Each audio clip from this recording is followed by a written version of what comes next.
To another episode of MC Fireside Chats. My name is Brian Searl with Insider Foos on the road at the Wisconsin Waco Campground Conference. My internet is kind of in and out iffy, so if I disappear, the show will be great, and maybe Jeremy will take over for me and make it a better show than will be with me talking. But super excited to be here for you. We are here. We got Casey. Casey's going to join the show. He just popped in behind the scenes there. What's up, Casey? Hey. How's everyone doing? Good, man. So we're just getting the show started here. Excited to have you. Obviously, welcome. So let's just go around briefly and introduce ourselves. Well, Casey, you want to start? Last but not least, to join the show? Last but least, yeah, sure. Casey Cochran, VP of Partnerships here at CampSpot, reservation system and marketplace for the campground and RV space. Welcome, Casey. Thanks for being here. Jeremy, you want to go up? Me? Jayne? Okay. Hi, everyone. I'm Jayne Cohen, CEO of Campground Consulting Group. Thanks, Jayne, for being here.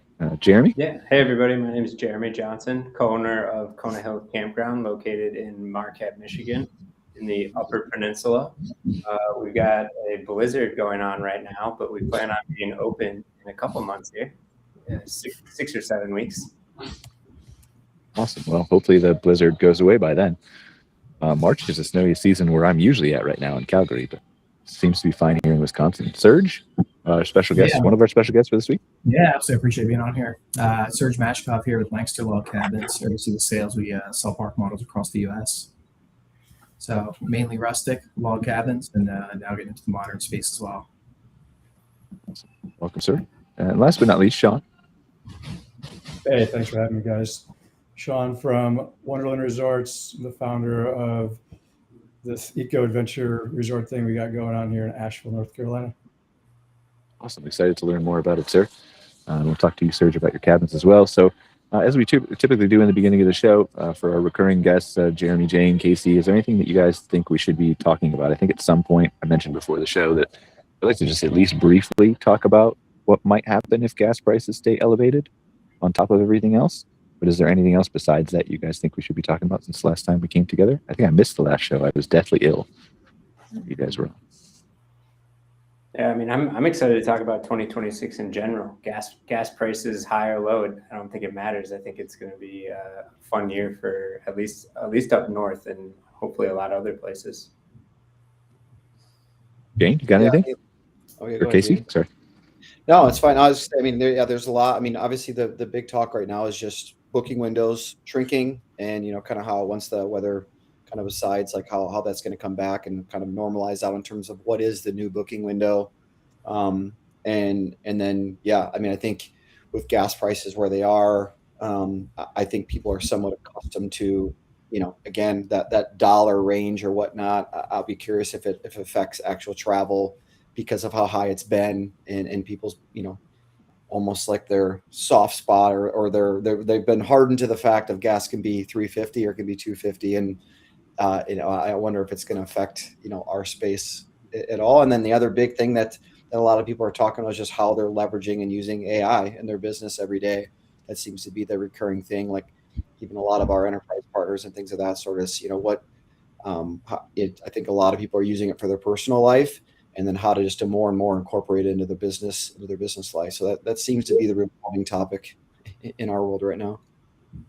Well, let's start briefly with just get it out of the way with the gas prices and everything else. You've got a lot of data, obviously, at CampSpot. I don't know how much you want to share it, but we've seen Michael tweet publicly, or tweet. I always say tweet, but on LinkedIn he posted publicly about the transient business, and I'll let you kind of fill in what I obviously interpreted.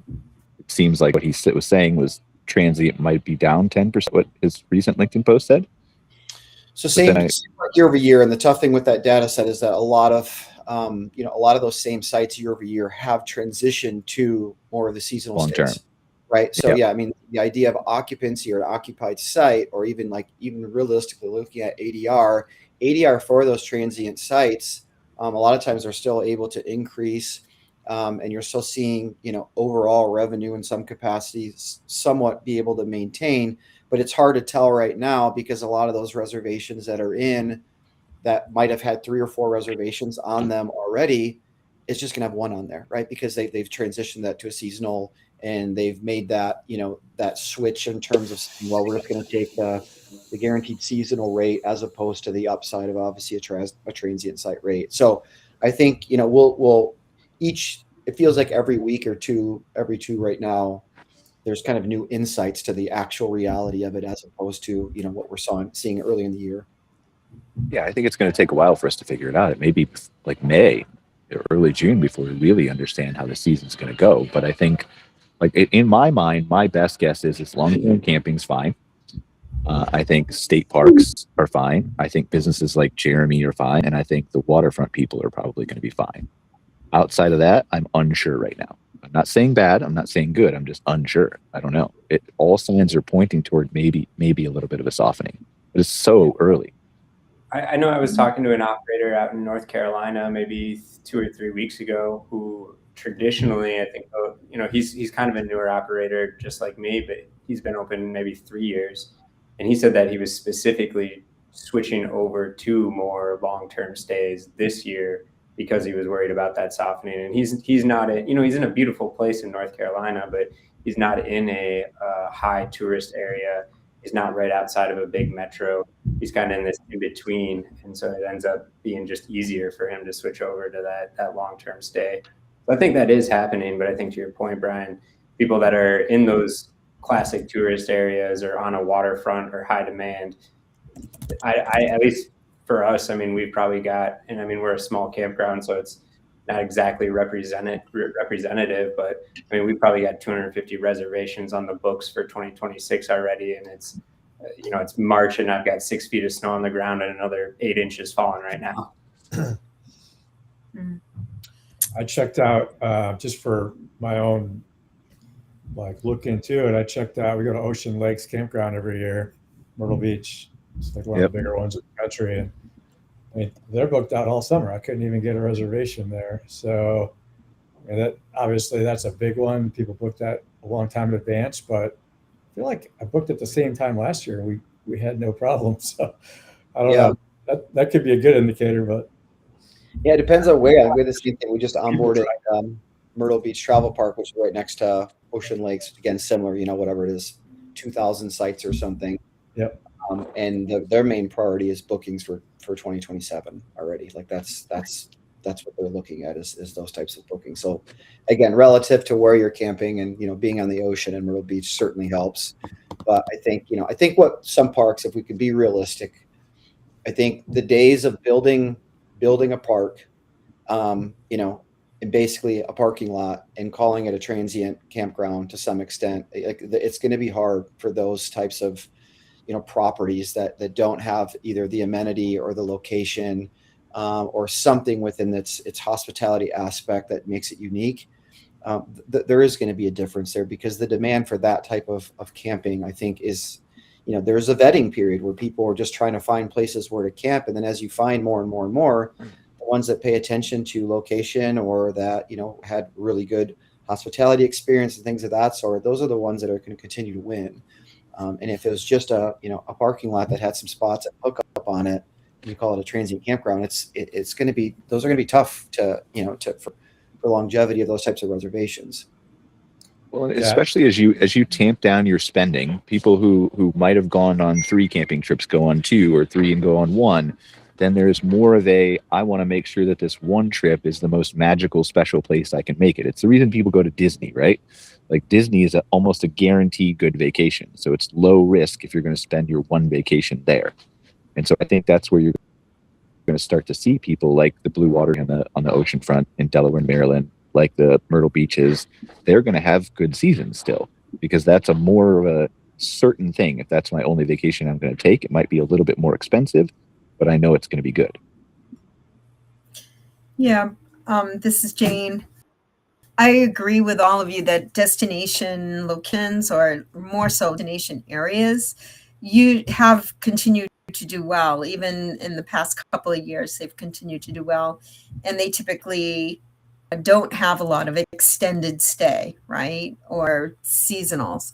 But there is a trend for more seasonals. As far as the economy goes, I've been in this business for over 50 years. And so lived through gas shortages, recessions or depression, if you want to call it, lived through people getting, laid off, the collapse of the banks. And at one time I had 13 parks, and we always had a better year before.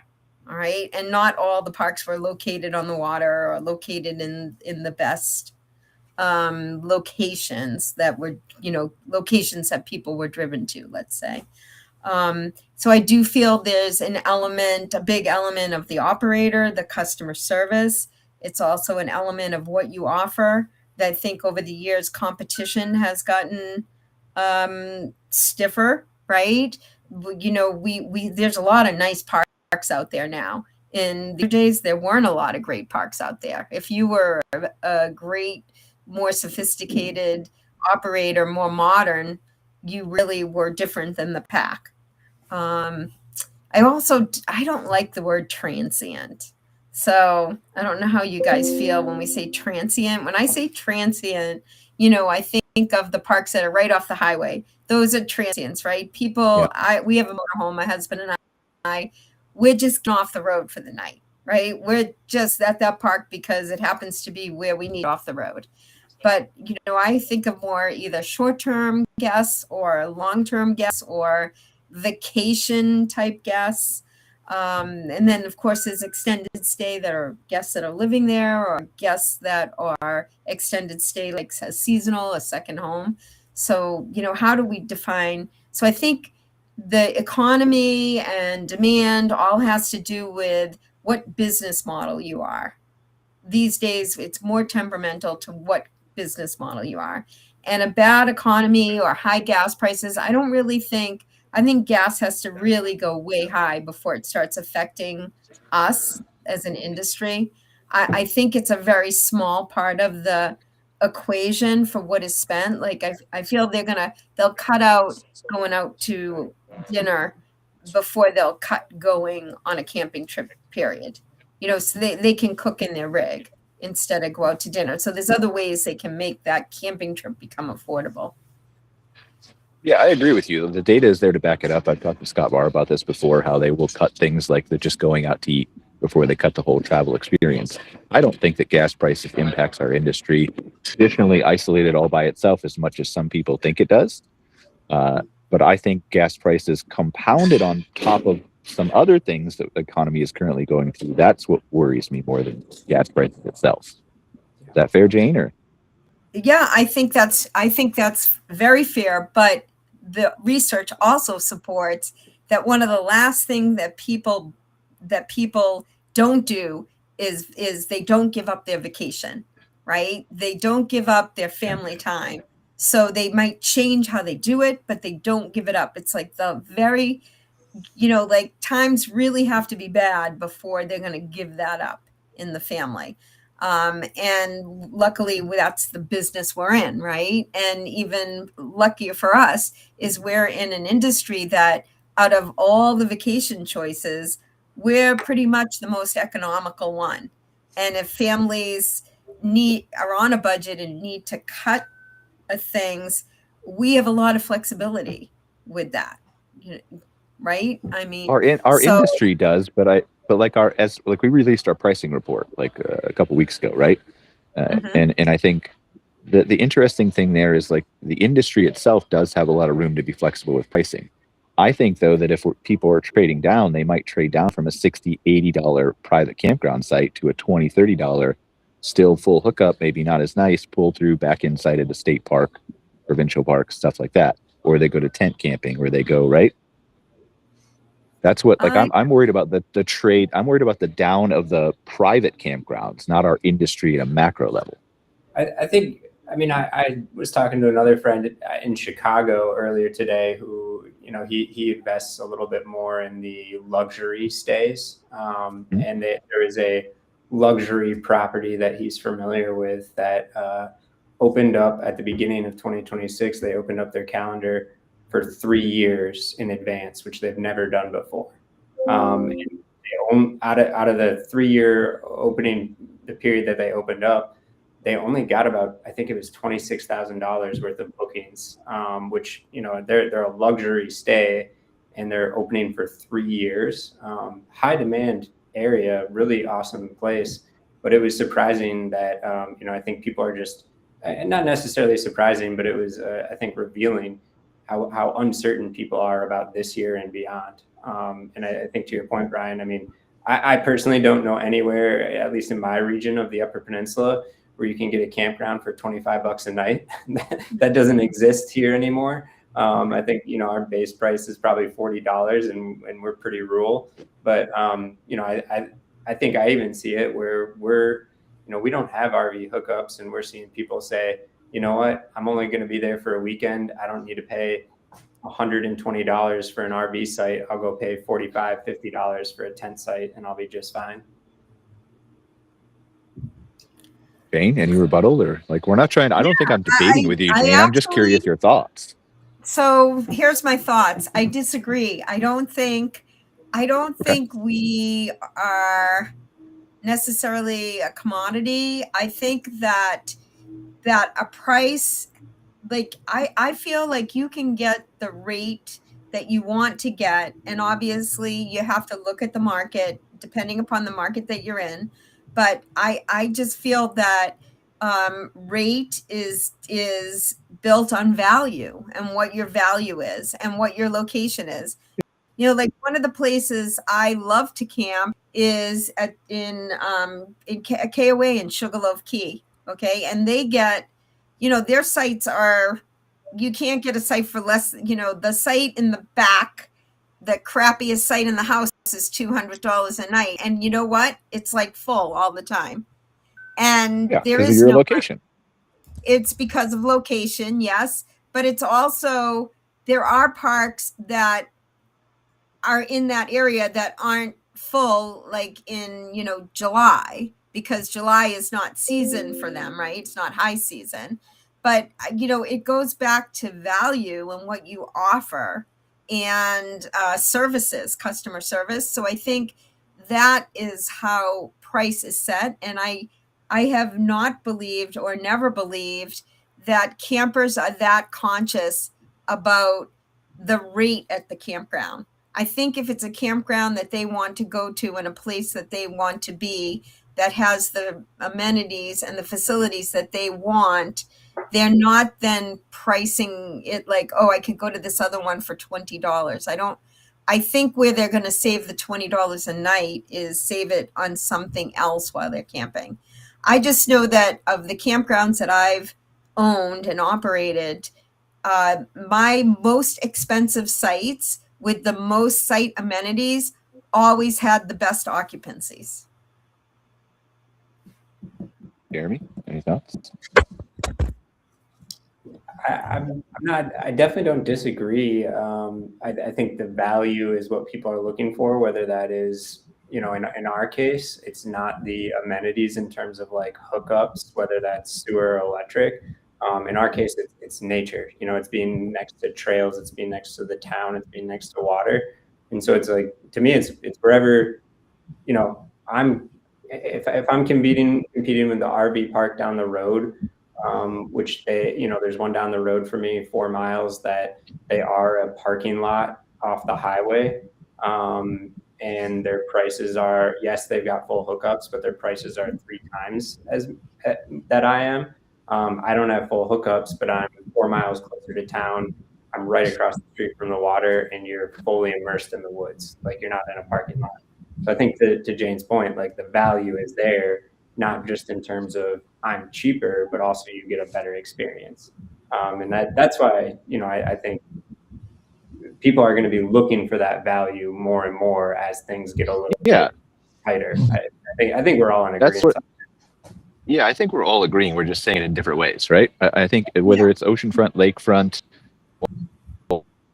waterfront, amenities, you have to have a difference maker, though, is what there are. I don't know what the percentage is, right? But there are a large percentage of RV parks in the United States that probably don't have a differentiator. Correct. Versus other RV parks. And those are the ones that I'm more well than anything else. Yeah. I mean, there's a point where convenience only goes so far. It's like great. it's a park 4 miles outside of town, and they've got full hookups and a nice bathhouse maybe. But like, there's nothing else around you. You're literally in a parking lot, and it's just like that. That's not going to be enough value to bring somebody in and keep your park full all summer long, or whatever your season, if it's fall or winter, whatever it may be. Yeah. But I That's think interesting. Oh, sorry. Go ahead, Serge. No, go please. Yeah, The less I Jayne, talk, the better the show is. with what you said, Jayne, I think is very interesting. With us building park models, we're seeing a massive turn to luxury with any resort RV park that's opening up, where you have bigger sites. It's all about luxury. Like you said, it's all about amenities. It's about providing the value. It's about providing things to do on site. And there is a big group of people now we're working with that are shooting to get $300 to $400 a night at their stays.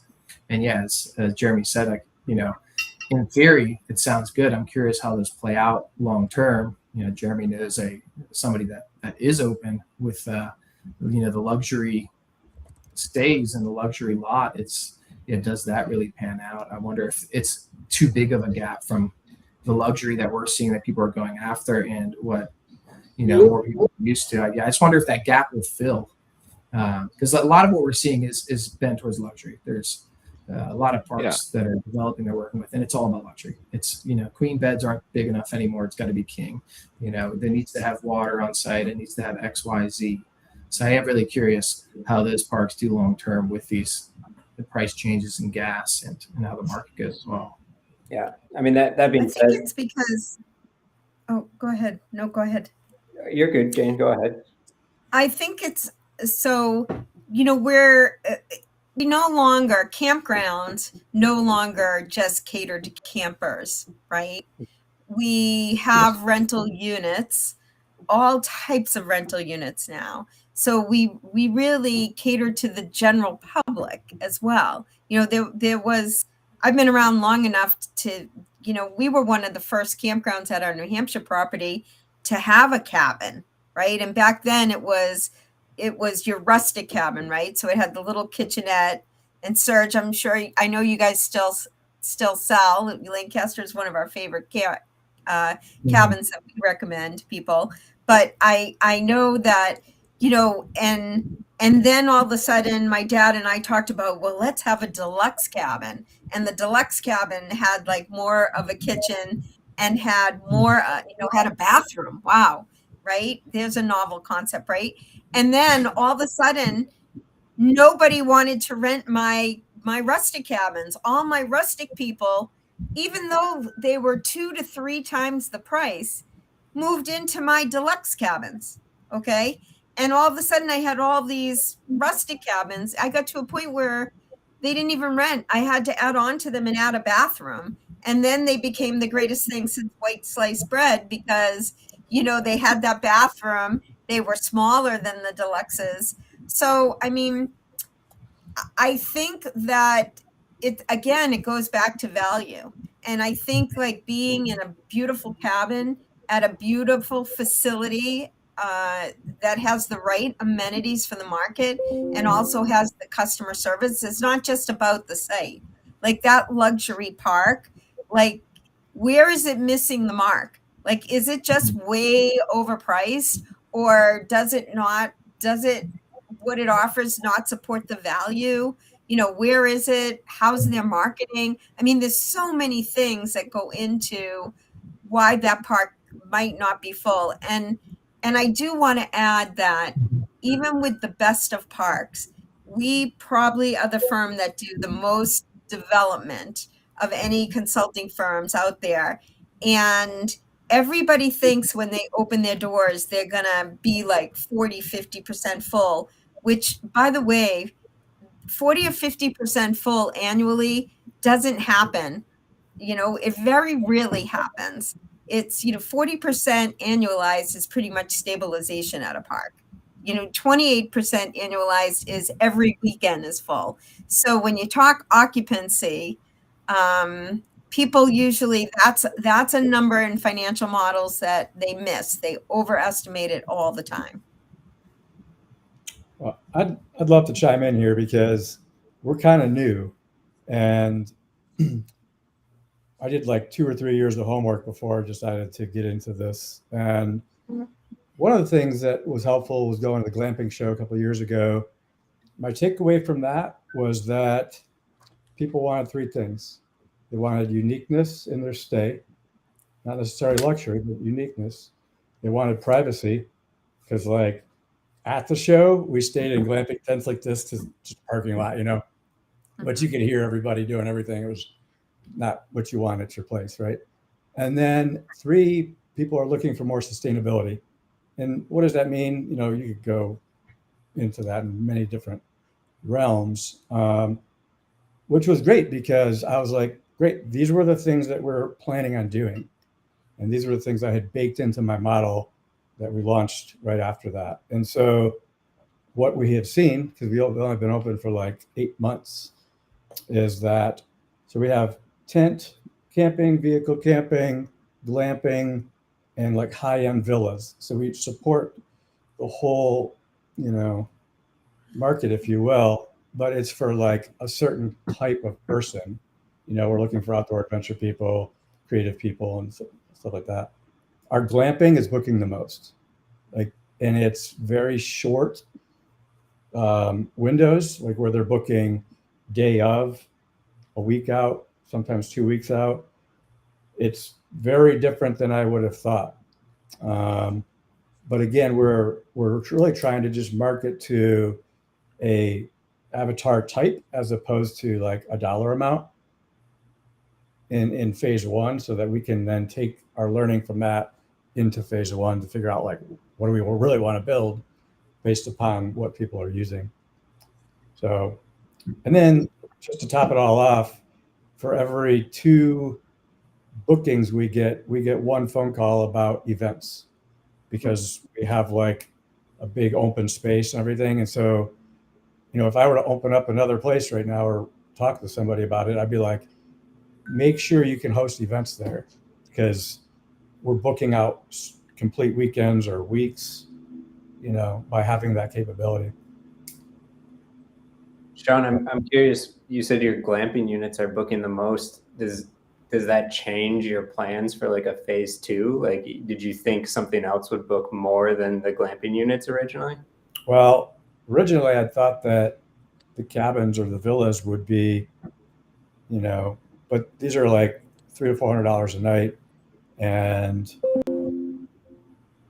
the good news is we have more glamping. As a business owner, it makes sense financially to build glamping because it costs less, right? Yeah. And it's not like, the villa costs 5 times more to build, but you don't charge 5 times more for it. So there's that, that delta there. But as like a business owner, the villas are more of an asset, right? So the entire property is worth more, and there's less maintenance on them. Like these tents, like ours are like very custom, high-end tents that we've made ourselves. And yeah, they're really cool, but they're also like, if something goes wrong, we got to rebuild them and start from scratch. And so replicating, it's just not really a possibility either. Yeah. And so we're starting to test out, like, we have one just like straight up bell tent with kitschy contents and look and feel, nice like forested site and everything, but that's a lower price point. It's kind of in the middle between the glamping and the tent camping. And so that one's booking decently, but the unique glamping stays are booking the best right now. Interesting. Yeah, I'm going through the same process right now. I'm looking at building 4 cabins for my next phase, but I'm every day I wonder, should I just go glamping tents first because those are more economical to build? But then to your point, they're not exactly assets compared to the cabins. Yeah. It's harder to get a bank loan on glamping units. Sure. So it's an interesting dilemma to be in. I did it because I had to do it, because I presented a deck to my lender and said, this is what I plan on building. Yeah. So I kind of had to build that. But yeah, it will definitely influence phase 2.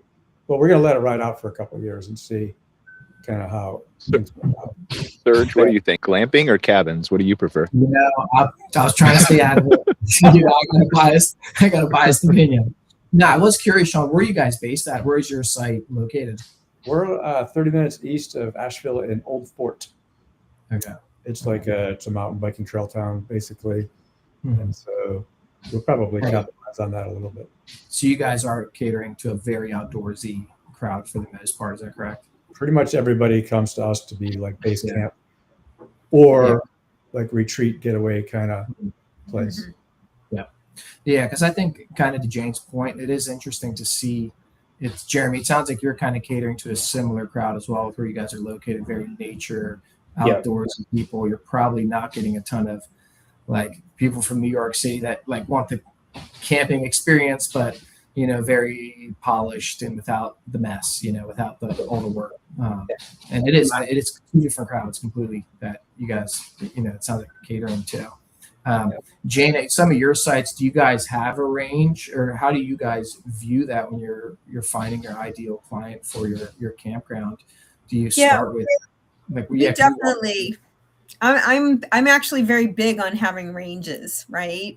And more so about having ranges financially for the owner. It's a way to pick up extra dollars for no reason at all. So in other words, stratification of cabins, sites, tents, glamping, every unit that you have, should be on a good, better, best kind of system, right? Based on the size, the location. It is it's really subjective. But, if you have a row of sites that are premium sites, even amongst those premium, some of them should get a better rate or a higher rate, to drive a higher ADR than, if you have a row, the sites in the premiums in the middle should be rated less than the premiums at the end. And the same thing with the cabins. And it's just a way that people accept it. And it's acceptable because it's better location or it's closer to the pool or whatever it is. It's a tent that's more so out in the woods in a more natural setting. So it's like in a hotel. If you get a waterfront room, it's more money than if you get a room that faces the parking lot, right? And because nowadays, and I know I keep saying nowadays, but when you've been in the industry for like 5 decades, you've seen a lot of changes. But I was in the industry back in the day where we used to do reservations on a board, and then we did it in a book, and you could actually take the book home with you at night, so I could answer the phone at night, right? Because I had the reservation system with me. It wasn't in a board anymore. It was in a book, and then we went to property management systems which were nothing like what they are today. So, I mean, that's enabled us to be able to have rates that change and rates that are dynamic pricing. But I think, Shawn, for everyone, it goes back to, you can't have the mentality of, if I build it, they will come, because that's not the mentality anymore, right? The mentality has to be, what is the market? And, you build to the market, okay? Or maybe you find out you shouldn't build at all in that location, right? And so I think feasibility it's great. studies.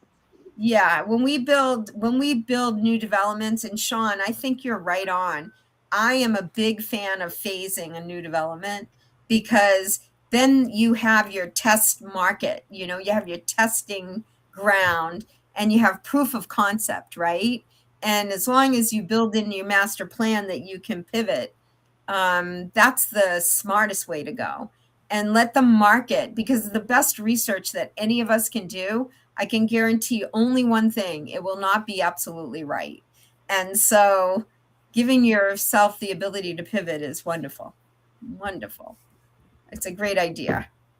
But I do think glamping went on steroids with COVID, and glamping is a concept.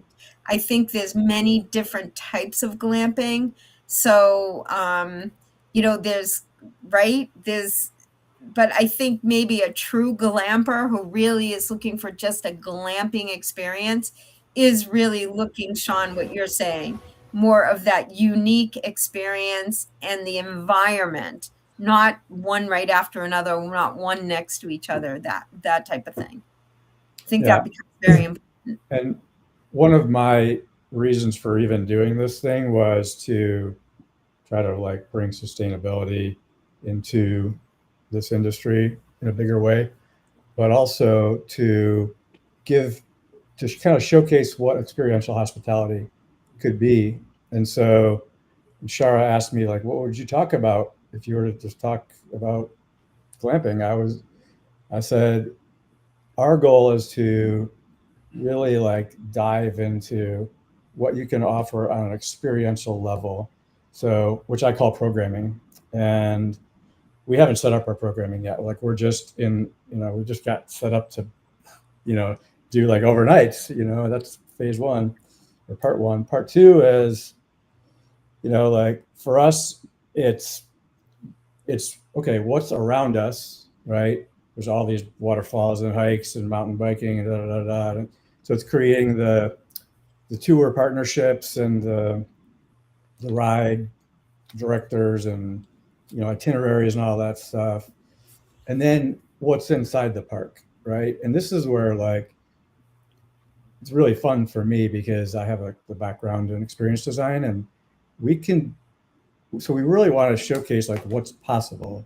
And so like some of the things that we're working on is nighttime, like blackout foraging tours. We have night goggles, take people through this really diverse forest that we have and go foraging in the pitch black nighttime. It hasn't really been done before. And then we've got a trail, we call it the Soul Trail, which is designed so that when people get there, it's just like a little loop through a cool rhododendron forest, maybe like 15, 20 minutes. But it's designed to disconnect people from when they pulled in the parking lot, whatever they came with mentally, to like disconnect and reframe this for them so that they can kind of reset. And it's got little stations in it as if it were like an art gallery. And you go through and each station connects you with one of your senses. So, like the 5 or 6 senses, whatever you want to call it. And by the time you get done, and you don't take your cell phone in there, right? That's the other thing. So we're trying to get people to get off their phones. We don't have Wi-Fi in a big portion of our park. And so we're really trying to do a reset to connect people with other like-minded people. That's kind of the obvious one. But really reconnect them with nature and their senses and their like mental clarity, and then connect them with whoever they came with, depending upon what type of trip it is. And so I think that is what's going to capture people. I don't care what you have, like if it's a tent, a cabin, a mansion. I think if you can do experiential, that's the way the world is going, in terms of like the younger generation spending their money, right? That's who we're going after because that's what we, want to be able to offer. Right. That's and I think that's what Jayne. Yeah, I think that's what Jayne is really saying. I'm putting words in your mouth, Jayne. You tell me if I'm wrong, but like again, the thought that Shawn is putting into his park, the experience in it, just besides the accommodations. If you market that well, and you've obviously, assuming you do, but you've done your research on your location and the people in your area, and the demand is there, as you've seen in your glamping tents in phase one, then I think you're not the operator I'm worried about in 2026, right? Right. Exactly. No, and that's and Brian, yes, that's what I mean. It's the whole package put together, right? And Shawn's right. I mean, that's what folks go for is the experience. Not everybody wants the same experience, right? But that's why you have to understand your market and Right. understand who you are, right? And what you are offering. I think that programming or activities or events or recreations, whatever you want to call it, I think that's very, very important to people. And some are more passive and some are more active. So it just depends what that experience is and what your guest is looking for. But also, again, just like the activity has to be something different, I think. Like what Shawn was talking about, right? It can't just be like, oh, I've got a gem mining sluice like everybody else has. I've got mini golf like everybody else has. I've got a pool like everybody else has. What in these times, right? And it did work for 40, 50, 60 years, right? It worked fine to just have a pool like everybody else. Right. But I think you got to think differently. You do. And now there's like things that are just expected to have, you know, like Wi-Fi, for instance. Wi-Fi is a utility now. Okay. So it used to be, oh, wow, we have Wi-Fi. Not anymore. Like if you have water, sewer, electric, you've got to have Wi-Fi. That is a utility. So as we go down that path, and I know people want to disconnect, and they do, but they want to make sure that they have some Wi-Fi nearby, right? We give them Wi-Fi like in the common space, and then But when you go back, you have to have it. Right. Yeah, for sure. If you just said we don't have Wi-Fi at all, we just give us your phones at the door and da da da da. There would be people that would want to do that, but my guess would be most guests, even though they say they want to disconnect, they still want Wi-Fi there. We're gonna play around with it. We're doing like our first digital detox weekend, which is just like a retreat this summer. So it'll be interesting. I can let you know how it works out, but it is literally like collect the phones when you check in, but you also know what you're signing up for, right? It's very right, exactly. So there's people that exactly. There are people that, like you said, that they know that's why they're coming there for that weekend. It's like if you had a yoga retreat and you went after people that wanted to come for yoga, right? It would be the same kind of difference. I think, Shawn, you're probably similar to us in this. Like our amenities aren't necessarily, well, I guess to your point, Jayne, they're utilities at this point, but our amenities aren't electric, sewer, Wi-Fi even. Our amenities are that we're right next to like 300 miles of mountain biking trails, and you can literally get on those trails from your campsite. Those are our amenities, and those are why people are coming to us. It's like what you said, like Myrtle Beach, right? And I'm very familiar with Myrtle Beach. I've worked with a few of the operators there. It's like, those parks are huge, and let's be honest, most of those parks need a lot of TLC, right? They're pretty okay. So that's saying it nicely. And but listen, they're full, okay? Why are they full? They're like right there, like you're in the sand, and some of the sites you're right in the sand, you're right there at the beach. I mean, if we all had that, then maybe we wouldn't need anything else, right? It's the Sheridan outside of Disney World that hasn't been renovated since 1972 because you don't need to. They just fill it up. Exactly. But that's not the case for all of us, right? So we need a lot more than that. Jeremy, with a site like yours and Shawn's where it is nature-based, are you guys constantly looking at creative ways to take it to the next level, having bikes on site as opposed to have people having to bring them, or to elevate that experience? Or are you trying to keep it as blank canvas as possible and it just, be more open form with? I would say we look for ways to, I don't know if elevate's the right word, but like highlight. So for example, we've got two different outlooks on our property. One looks out over Lake Superior, 270 degrees, which is super awesome. But then there's certain issues with access, right? We're 200 some odd feet above the lake, and below us it's just a straight cliff down. So there we have to build access. We have to make sure it's safe for people. And then even doing things like place revealing. I think, people might know it more better as place making is I think what I originally knew it as, but now a lot of people are calling it place revealing. Like that lookout is an old quarry site. And so it's like, let's tell the history of that. Let's let people know what was here before, why this is here now. And then same thing with our other lookout. Our other lookout actually is one of the few spaces where you can see this old Native American village that is it's actually currently a state corrections facility. So it's a really hard thing to get access to because it's a prison. But we have an overlook that looks over it. And so that's one of the few places where we can actually tell that story and inform not only the local community, but the tourists who are coming to visit. So similar to like what Shawn's saying about doing night foraging tours, there's an opportunity to augment that natural experience and tell a story and give an experience to guests that they probably wouldn't have on their own. They probably wouldn't know that these, whether it's edible items in the woods or this beautiful view exists because of an old dolomite quarry. They wouldn't know that without that augmented experience. Mm-hmm. No, it's unique. Yeah.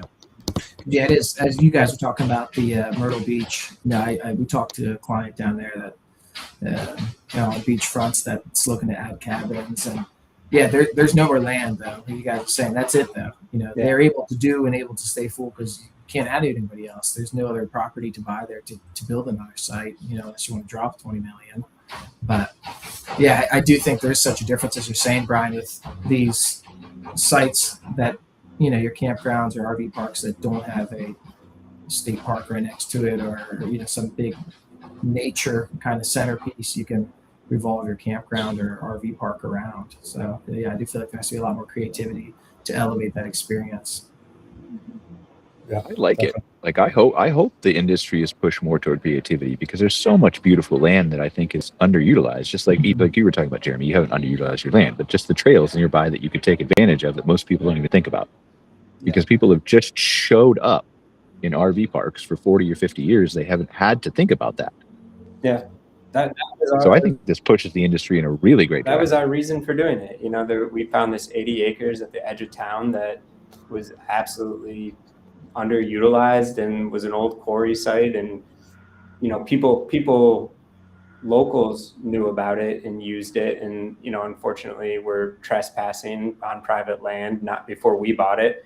But even as somebody who grew up here, I didn't really know about it. And so it was like, hey, why is this beautiful piece of land with all these awesome amenities, natural amenities, not being utilized? And that was something that it drove us to do it. And also at the same time, it was solving a problem locally because we have so much inherent tourism here, and these tourists had nowhere to go. Brian, I think we've talked about it previously, but the city of Marquette actually just enacted a ban on camping overnight in city limits last year.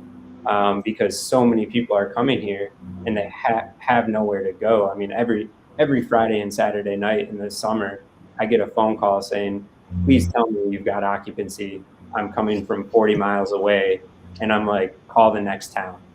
I don't have occupancy, and neither do the other 3 people in Marquette. You got to go another 40 minutes west. So that's, I think there's like a real benefit to some of these places beyond just like the natural side, but also just like giving a place for people to be and experience local culture without this might sound dramatic, but without like tearing it down and ruining it for the locals. You don't want people camping in your neighborhood and disrupting your everyday life. You want a purpose-built place for people to be at.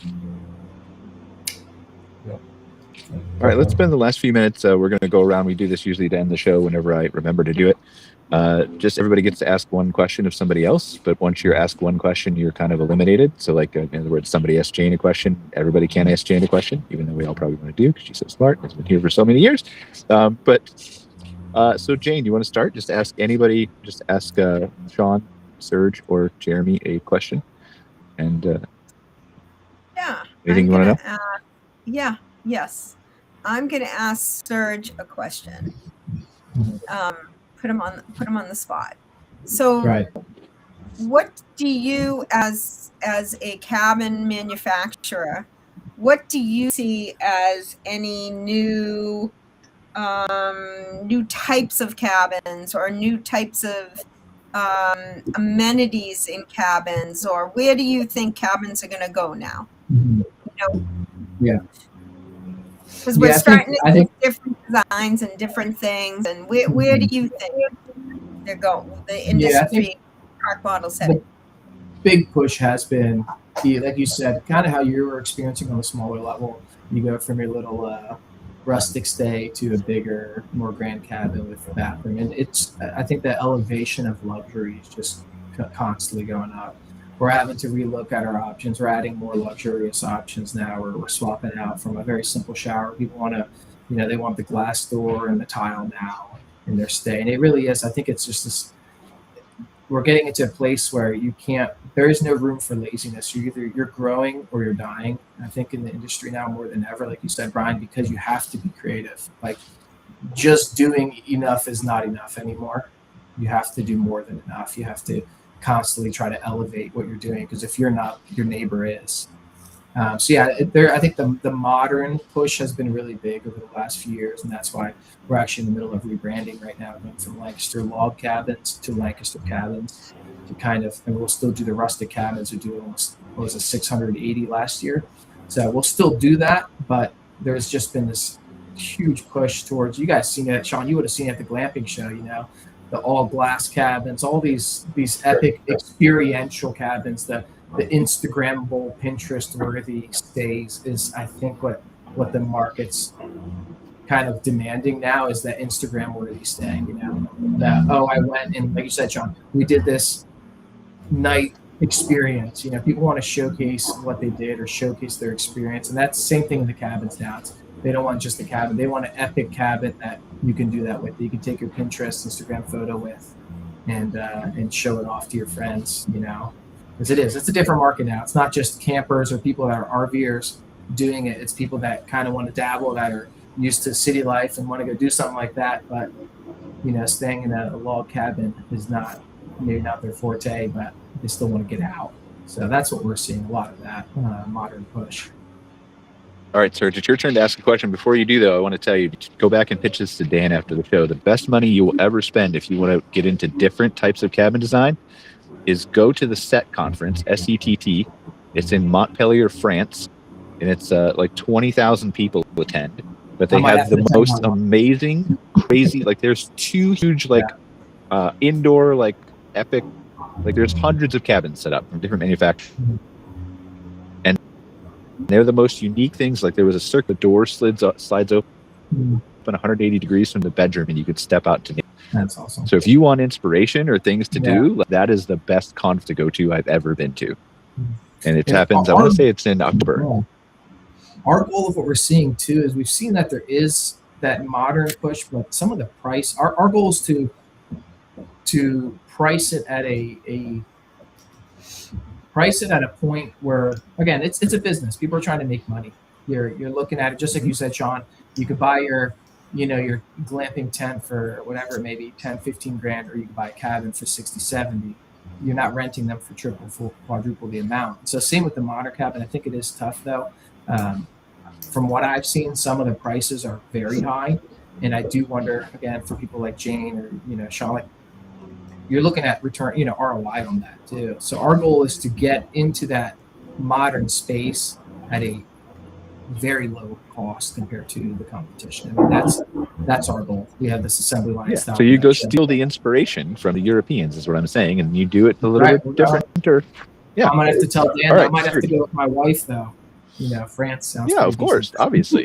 Yeah, it's necessary. Yeah. So Serge, who do you want to ask a question to? Yeah, Shawn, I'm actually curious with what you guys are doing. Very, very experience focused.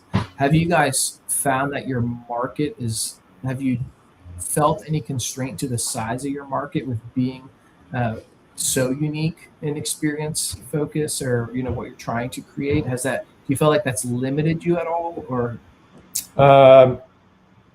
No, just because we're new. But my methodology on this is look, I've studied Walt Disney my whole life. He created something really unique, and people loved it. So that's proof that you can step outside of the boxes that we've been told to play in, right? And the Cirque du Soleils of the world, right? There's like, and so I've done other like tour company and other things that are very specialized and unique. Some of them are trendy, some of them trend out, some of them have a bell curve. But I think if you're able to be malleable and flex and pivot, then that is the way. So I don't really have a good answer to your question, but just kind of wanted to share that. All right, Shawn, to Jayne or Jeremy, would you like to ask a question to? I was going to ask the question to you. Can I ask the question to you? I guess I'm not really smart, but you can try. Well, you're a marketing guy though, right? Yeah, I am a marketing guy. Okay, so if you had $5,000 to market your fairly new, I'm just pulling a number out of thin air, but to market a fairly new business, how would you think that $5,000 would be best spent? What's your patience tolerance? Do you need guests tomorrow, or do you need guests in 6 months, or perpetually for long term? Yeah, I think it's more like a long-term play. Probably branding. Yeah. Like I would focus on making sure like that what you're creating, all the things you're creating that are unique, the trail and the disconnection and the special weekends and everything you're doing with your amenities. I think it needs to be communicated to your guests in a way that allows them to appreciate the enhanced elevated experience they're going to get before they get to your property. That's an overnight thing, right? So that's why I asked. Like if we would have said overnight, I would have said Google Ads. But if you're willing to have the patience to build that brand up that will set you up for long-term success over multiple years, then that's what I think you need to do to communicate that. I mean, and that includes not just on your website and social media, but that means making sure that how you're represented in AI is the same way, right? How does AI talk about your property? Does it communicate those same things well? And if it doesn't, then there's ways you can steer that through press releases and stuff like that. But brand. Yeah. Cool, man. Appreciate it. All right, Jeremy, Jayne or Shawn, would you like to ask a question to? I'm asking a question to Shawn just got asked a question, so I think I got to ask Jayne a question now. Yeah, nobody's asked Shawn a question. Oh yeah, no. Did somebody ask Shawn a question? Yeah. Okay, yeah. All right, so it's just Jayne. So sorry, you're stuck with the most brilliant one. Jayne, I'm curious. You said you've been doing this for 50 years. I have a two-part question. One, how many projects have you worked on? And two, what was your favorite project? What's my favorite project? So like when you have children, you can't pick your favorite, right? But I will tell, because you told me about the quarry, I will tell you in Maysville, North Carolina, we just we completed phase 1 of a 5-phase project that was a quarry. And we're revitalizing the property, right? With the lakes, it has 3 lakes and quarry lakes. And interesting enough how you said that, like, they have high cliffs, right? Higher cliff drops to the lakes. And it's just it's 150 acres, 3 lakes. And we took the property, the old quarry, and turned it into a camping resort. And it's going to eventually be 650 sites. It is phase 1. It's a big mother. We've built 135 sites. We have cabins. Because it's so big and because we master planned it, we have park model sales. We have cabins that we rent. We have annual and monthly sites, and we have a whole vacation area. And in phase 1, we put in the first pool, which is a very modest pool. We put in a gorgeous bathhouse with all private rooms and a pavilion and a playground. We're adding a jumping pillow, I believe, this year. And we built the beach area. So that was just a really exciting project because I was on that project from the dirt till opening. We call it dirt till done. We've actually done a case study on it. We did it for Ojai last fall. We presented it. So that was really a fun project. I'm working on another project now totally different. That is going to be very high end, and we're going to actually sell lot sales. Which, Brian, you might want to have a session on this. Lot sale parks are coming back. Okay, I agree with that. Yeah. I'm Okay. hearing a lot of that as well. Yeah. Lot sale parks are coming back. This past year, I've done, in 2025, I did 4 separate studies that were lot sales. I probably haven't done a study on a lot sale park for 8 years. So they're coming back. And this is a new one that we're starting. And it's going to have marina slips and fancy sites with, covers for the motorhomes and, place to park your motorhome with a cover, and then the big motor coach house and beautiful outdoor kitchens, a lot of outdoor living involved. And so that's kind of another exciting project. The fun thing for me is when I was a park owner, we never had enough money. We had way more ideas than we had money, right? or loans that the bank would loan us. Okay, so we had way more ideas. It was easy. My dad always used to say, put together your wish list for the year. And, I could put together a couple $1 million in a snap. And, but we never had enough to do it. And now the fun part is working with some of the new folks that are coming in that are developers. We're building things that I only got to dream about when I was an owner, right? But like Jeremy, like you and Shawn, my park was built in stages, and okay, we have a couple $100,000, had a good year. We got a couple $100,000 to reinvest into the park. What are we going to do with it? What's going to bring us the most business? So I completely understand. I mean, I was 38 years there at the front desk, cleaning cabins, doing whatever I had to do to make it happen. So I completely get what you guys are doing and I'm still working because I love this industry, and I've never had to get up to go to a job. I've always loved getting up and going into the campground in the morning, right? Yeah. I mean, there were very aggravating days, don't get me wrong, but So when I see like Shawn and Jeremy, like see what you're doing and what you talk about, like it makes me want to go visit your properties. So I hope someday I can come there in my, I have an Airstream Atlas van. I'd love to come. Come on over, Jayne. Yeah. That's one of the benefits. I get to visit a lot of parks. And you asked how many parks. I had 13 parks that I actually either owned or operated at one time across the country.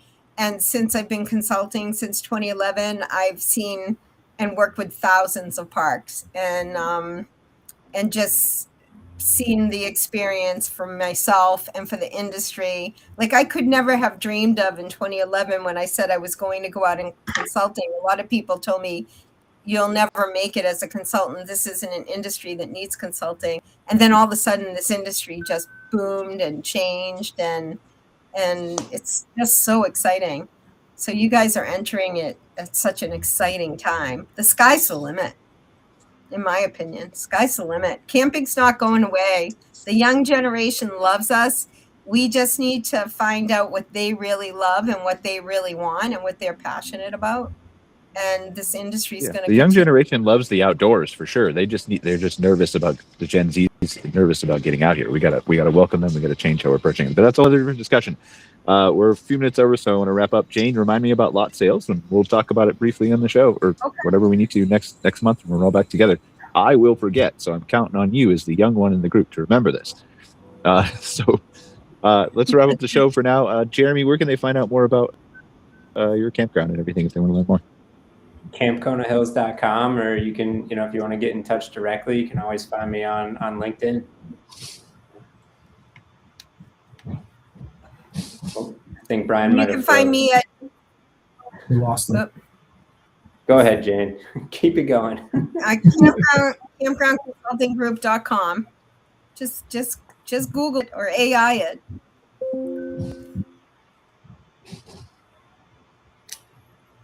Well, it looks like Brian checked out. Brian.